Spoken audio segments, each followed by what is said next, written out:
नमस्कार, आप देख रहे हैं एनएमएफ न्यूज में आपके साथ शबनम। असम की धरती पर जब सूरज उगता है तो सिर्फ रोशनी नहीं फैलती, बल्कि फैलती है एक खौफ की चिंगारी। वो खौफ जिसने बांग्लादेशी घुसपैठियों की नींद छीन ली है, वो खौफ जिसका नाम है हेमंत बिस्वा शर्मा। जी हाँ, असम के सीएम ने ऐसा सिस्टम खड़ा कर दिया है कि अब बांग्लादेशियों के लिए भारत की तरफ कदम रखना किसी मौत के कुएं में छलांग लगाने से कम नहीं है, क्योंकि हेमंता के आदेश पर तैनात सुरक्षा बल न सिर्फ उन्हें पकड़ते हैं बल्कि घंटों में वापस बांग्लादेश भी धकेल देते हैं। और यही नहीं, हेमंत बिस्वा शर्मा ने अब सोशल मीडिया के मैदान में भी ऐसी तंज भरी गोलीबारी शुरू कर दी है कि बांग्लादेशियों का कलेजा कांप उठे। असम की सियासत और सरहद की जंग दोनों में हेमंत बिस्वा शर्मा का अंदाज बिल्कुल फिल्मी है। जरा सोचिए, सुबह 5 बजे का वक्त जब पूरा असम नींद की चादर में लिपटा हुआ था, तभी सुरक्षा बलों ने सरहद पर 24 बांग्लादेशियों को धर दबोचा।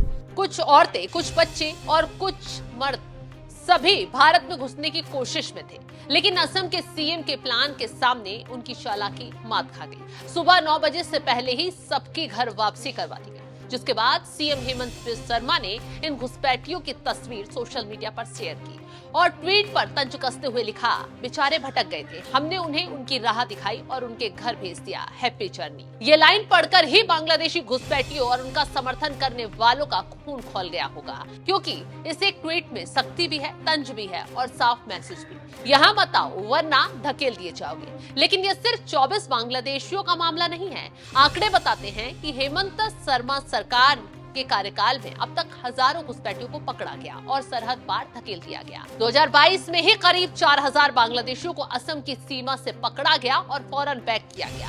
2023 में यह आंकड़ा और बढ़ गया, करीब 6000 अवैध घुसपैठियों को शर्मा सरकार ने बांग्लादेश वापस धकेल दिया। 2024 के शुरुआती 6 महीने में ही ये संख्या 3000 से ज्यादा हो चुकी है। और 2025 की बात करें तो और भी बड़ा लेवल घुसपैठियों पर कार्रवाई का हो गया है।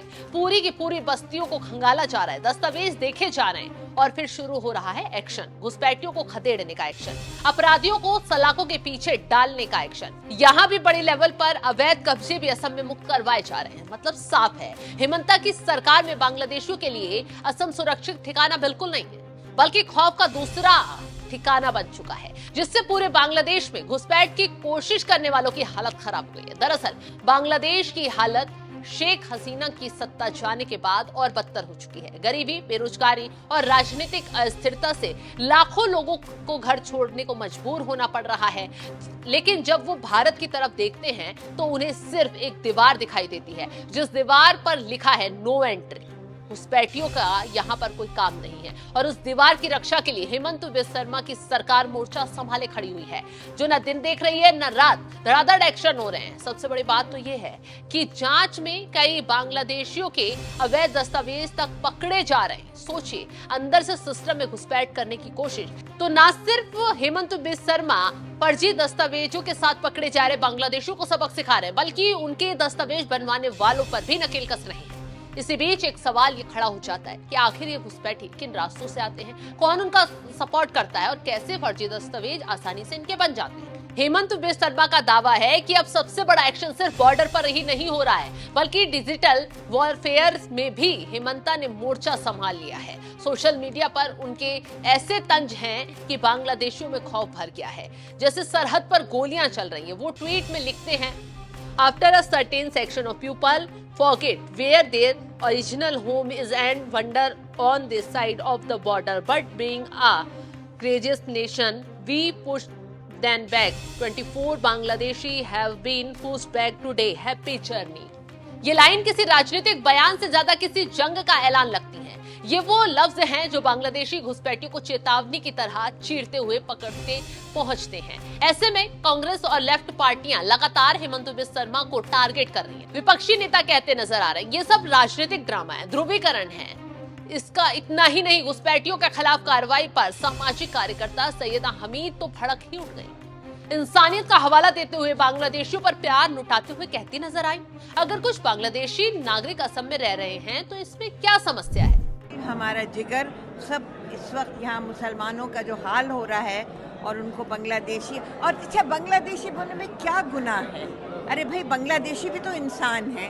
अरे दुनिया इतनी बड़ी है, बांग्लादेशी भी यहाँ हो सकते, किसी का राइट डिप्राइव तो नहीं कर रहे।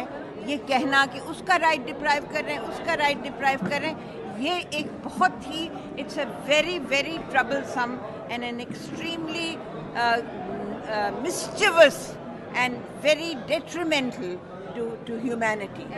अरे इंसान हैं तो why can't human beings, अल्लाह ने ये धरती बनाई है इंसानों के लिए, ये हैवानों के लिए तो नहीं बनाई है, इंसानों के लिए बनाई है। अरे एक इंसान अगर एक ज़मीन पे खड़ा है तो उसको इतनी बुरी तरह से उसको खदेड़ के, और जो मैंने मेरे तो एरिया में, मैं तो जामिया मिलिया इस्लामिया में रहती हूँ, वहाँ दिल्ली में, मेरे यहाँ बिल्कुल यही तोड़ फोड़ इविक्शन हो रहे हैं। बिल्कुल ये जो ग्वालपाड़ा में हो रहा है वो जामिया में हो रहा है। यानी एक तरह से एक कयामत है मुसलमानों पे। बांग्लादेशी जो देश की सुरक्षा के लिए खतरा बन रहे हैं, जो देश में गलत तरीके से घुसकर गलत कामों में लग रहे हैं, अवैध कब्जा करते हुए नजर आ रहे हैं, उनके लिए मैडम साहिबा रोती नजर आ रही हैं और इसका नतीजा भी उन्हें तुरंत भुगतना पड़ी है। उनके खिलाफ 16 एफआईआर दर्ज हो चुकी है। मौलाना मदनी का भी बांग्लादेशियों के लिए दिल पसीज रहा है। लगातार हेमंत बिस्व शर्मा सरकार को चेतावनी देते नजर आ रहे हैं। ऐसे में हेमंता का जवाब भी कड़क है। देश की सुरक्षा से बड़ा कोई मुद्दा नहीं है। यही वजह है कि उन्होंने न सिर्फ पुलिस प्रशासन को सख्ती बरतने का आदेश दिया है, बल्कि साफ-साफ चेतावनी भी दे डाली है। असम में घुसपैठ करते पाओगे तो किसी हाल में छोड़े नहीं जाओगे, तुरंत बॉर्डर पार फेंक दिए जाओगे। और यही हो रहा है, उनके ट्वीट ने यह भी साफ कर दिया है। फिलहाल इस खबर को लेकर आप क्या राय रखते हैं, कमेंट बॉक्स में जरूर बताइएगा। तमाम बड़ी खबरों की अपडेट के लिए आप हमारे साथ जुड़े रहें। नमस्कार।